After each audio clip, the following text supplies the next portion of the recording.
السلام علیکم۔ ایک نوجوان جو اپنے نصیب کو تلاش کرتے ہوئے دنیا کے آخری کونے تک جا پہنچا۔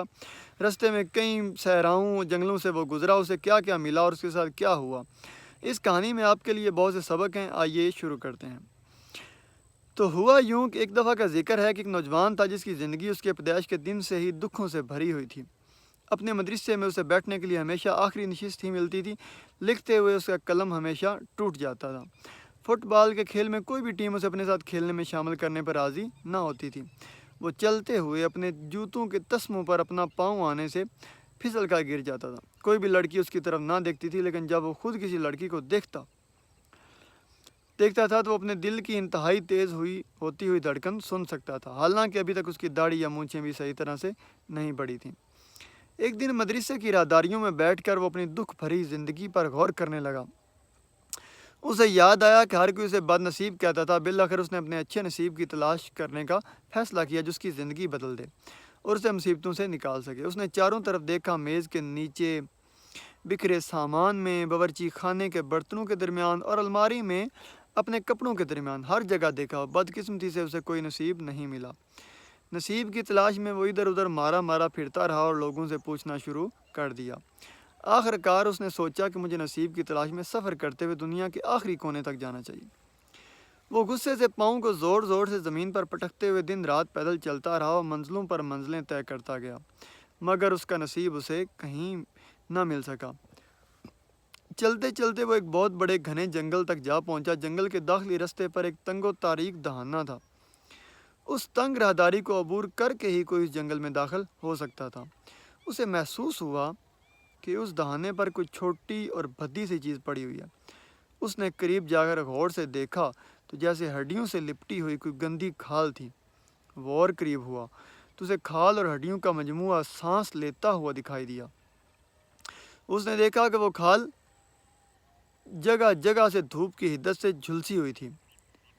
یہ ایک بھیڑیا تھا، وہ نہ زندہ تھا نہ ہی مردہ۔ نوجوان نے دیکھا بھیڑیے کی دھنسی ہوئی آنکھیں اسے نیم وا دکھائی دے رہی تھیں۔ بھیڑیے نے آہ بھری اور پوچھا، اوہ اے نوجوان، تم کون ہو اور کہاں جا رہے ہو؟ نوجوان نے جواب دیا، میں اپنی قسمت، اپنا نصیب تلاش کر رہا ہوں۔ اور تم؟ بھیڑیے نے کہا، میں بھی شاید کچھ خوش قسمت نہیں ہوں۔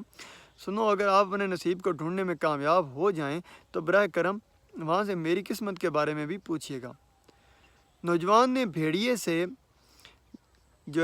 وہ وعدہ کیا کہ وہ جیسے اسے اپنا نصیب ملے گا تو وہ آپ کی قسمت کے بارے میں پوچھے گا، اور اس نے اسے وہیں چھوڑ دیا۔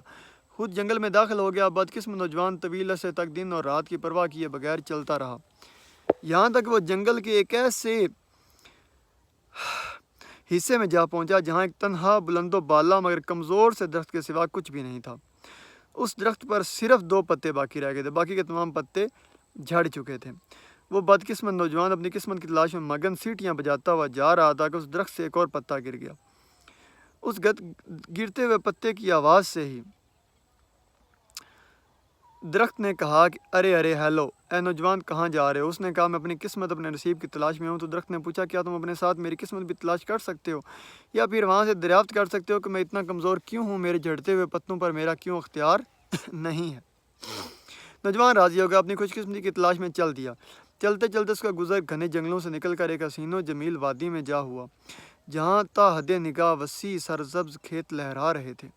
وہاں اس نے دور سے ایک خوبصورت جھونپڑی کو دیکھا جس کے چاروں طرف ایک چھوٹی سی دیوار تھی، جس کے ساتھ ملحقہ باغات پھولوں پھلوں کے درختوں اور پکی سبزیوں سے لدے ہوئے تھے۔ باغ کے درمیان سے صاف و شفاف پانی کی ایک ندی گزر رہی تھی۔ جھونپڑی کو اطراف سے سفید رنگ والے کپڑوں سے ڈھانپ کر اس کے دروازے کو سرخ گلابوں سے سجایا گیا تھا۔ جھونپڑی نہایت خوبصورت تھی اور شاید دنیا کی سب سے خوبصورت جگہ بھی یہی تھی۔ باغ کی دیکھ بھال کرنے والی لڑکی نے اسے دیکھ کر کہا، خوش آمدید، خوش آمدید، اے اجنبی نوجوان، میری ملکیت کی زمینوں پر آپ کا خیر مقدم ہے۔ آپ جو چاہیں کھا سکتے ہیں، جب تک چاہیں یہاں رہ سکتے ہیں۔